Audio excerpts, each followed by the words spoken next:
Gəlin indi sizinlə birlikdə şəxsiz cümlələri öyrənək.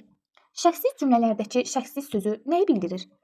Əgər yadımızdadırsa, ilk videomuzda biz şəxs dedikdə mübtəda nəzərdə tutulur demişdik. Şəxsiz cümlələrdə də şəxsiz sözü şəxs mübtədadır, yəni mübtədasız cümlələrdir. Təbii ki, deyirsiniz ki, hər mübtədasız cümləmiz şəxsiz cümlədirmi? Əlbəttə ki, yox. Çünki qeyri-müəyyən şəxsi cümlə, ümumi şəxsi cümlələrimizin də mübtədası olmur. Bəs necə fərqləndirmək lazımdır?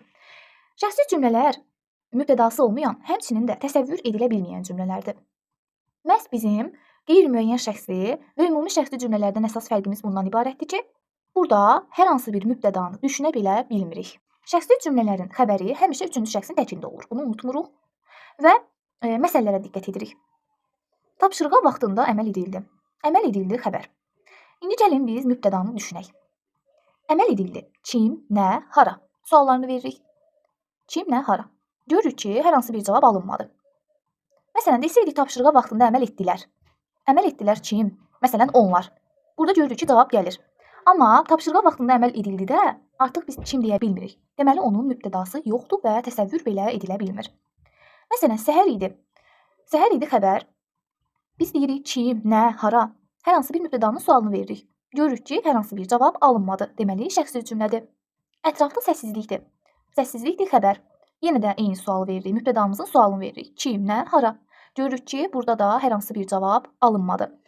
Bu şəkildə şəxsiz cümlələri yadda saxlamaq lazımdır. Şəxsə görə cümlənin sonuncu növü olan adlıq cümlələri öyrənirik. Adlıq cümlələr digər 4 cümlədən fərqli olaraq xəbər əsasında formalaşmır.